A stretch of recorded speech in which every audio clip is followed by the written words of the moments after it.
Hello and welcome to another Ask Me Anything. I'm Robyn Vogels. I'm the owner of Personal Relocations and Plan for Australia, the co-author of your DIY Move Guide.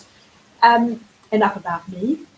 Question today coming from Max. Max is asking me about his car. Should I bring my car to Australia? It's a brand new Land Cruiser and it would be too expensive to replace it in Australia. There also seems to be a shortage of new cars in Australia, which concerns me. Thanks for your question, and it is one that I get very, very often, so I'm more than happy to give you some tips on it. I'm going to put this on the bottom of the screen for you. Now, this is an official website. Let me just put that on there for you. That's the official website, okay? And literally 8 steps to bring a car to Australia. All very well and done. So those 8 steps, just for those who aren't going to click through to the link, would be, obviously, is your car eligible to come into Australia? I had somebody the other day who wants to bring an Audi in. That's not actually found in Australia. So are you going to get parts for it? Second step, apply for the approval to import the vehicle. Once you've got the approval, arrange the shipping of the vehicle, which I'll come back to. Get your customs clearance, meet the Australian quarantine requirements, so making sure it's clean. Approval conditions, registering the vehicle here in Australia and getting it on the road. So shipping your vehicle, in my experience, I have moved a lot of vehicles within the project management work that I do when I'm working with the corporates to move families around.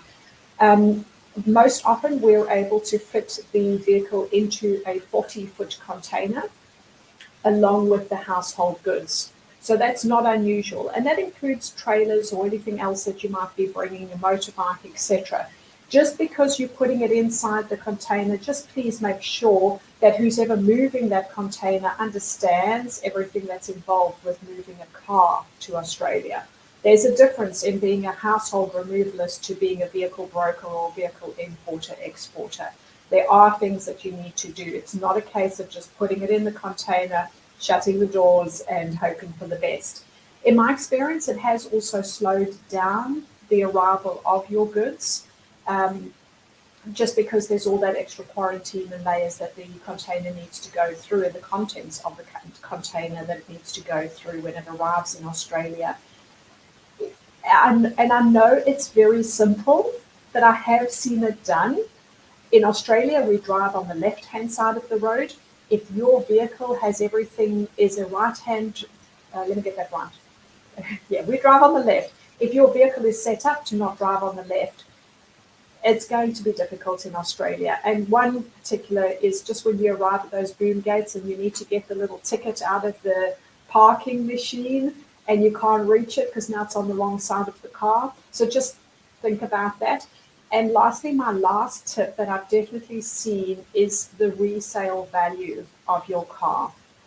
Now, if you're here in Australia and you want to then resell that car and your logbook and everything is from a different country, perhaps even from a third world country, you're going to have less of a resale value just because people might not trust that it has been serviced properly. So give that definitely give that some consideration as well. I hope that's been helpful. Please get the right advice. The information that the website I've got on the bottom of my screen. Let me slow down and speak properly. The information I have on the bottom of my screen is the government website. It's not a scam or anything else. It is that simple to bring a car into Australia. Just be aware of everything else and, of course, speak to somebody and get the right advice. Don't just speak to your removalist if they've never moved a car before. All right. Thank you so much. I hope that's been helpful. If you have a question, please feel free to email me or just put it in the comments below and I'll do my best to answer it for you. Take care. Bye-bye.